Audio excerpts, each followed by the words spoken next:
14 anyos na computer genius sa India, nagmamasteral na. Sa United Kingdom naman, mahigit 40 swimmer lakas loob na sumuong sa nagyayalong tubig.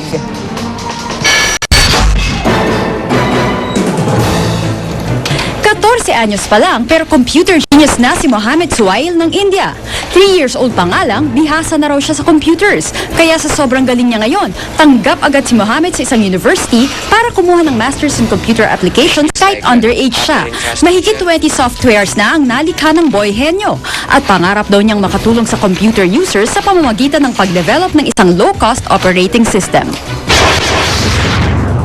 Engaged ulit ang Playboy magazine founder na si Hugh Hefner. Sa kanyang Twitter, isinika ni Hef na binigyan niya ng engagement ring ang kanyang girlfriend at Playboy model na si Crystal Harris.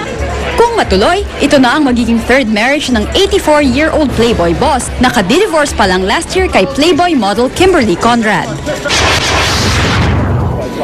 Sobrang lamig naman ang winter sa United Kingdom, kinancel muna ang taunang Christmas swimming race sa London Hyde Park.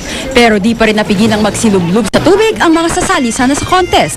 Pagkatapos ng swimming, inuman agad sila ng mainit na kape o tsaa para labanan ang nakakangatog na lamig. Sa Washington DC sa Amerika, muling nagpakitang gilas naman sa water skiing si Santa Claus. Kasama pa niyang nag-exhibition sila Frosty the Snowman at ang Santa's Elves. Pati ang Christmas villain na si The Grinch, nakiagaw eksena rin. Palakpakan naman ang audience sa river riding performance ni na Santa and Company. Para sa saksi, Rosetti Rivera, nag-uula.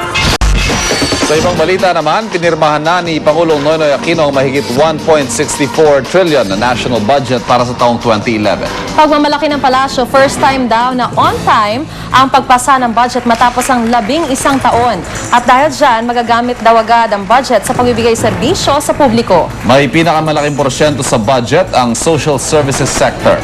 Nakakuha naman daw ng pinakamalaking dagdag sa pondo ang sektor ng edukasyon. Primary duty of the legislature.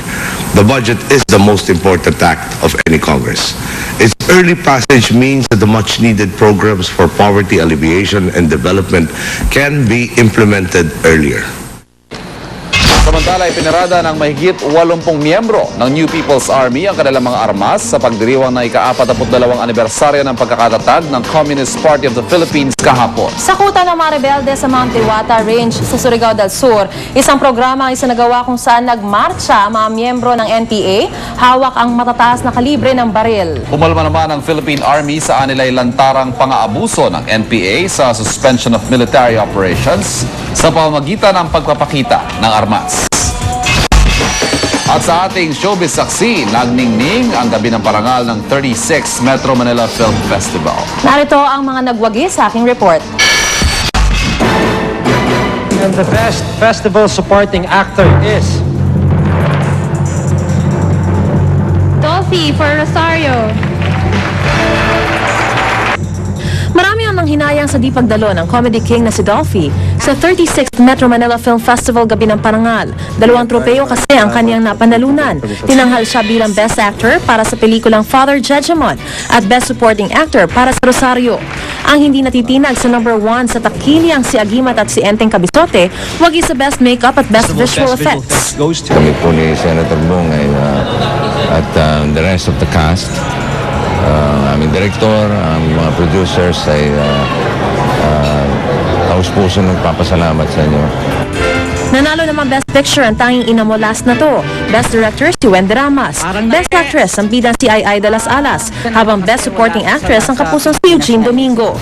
Second Best Picture ang Rosario. At third Best Picture ang animation RPG Metanoia. Nakamit naman ng pelikulang Rosario ang Gat Puno Cultural Award. Best Dressed ang magkasintahan sina Dennis Trillo at Jeneline Mercado.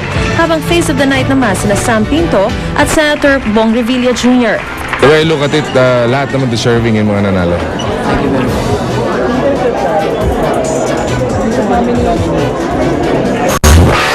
At sama-sama nating saksihan Ang top 10 news videos ng 2010. Balitang hatid na nag-iisang liga ng katotohanan. sama-sama nating pagiging saksi.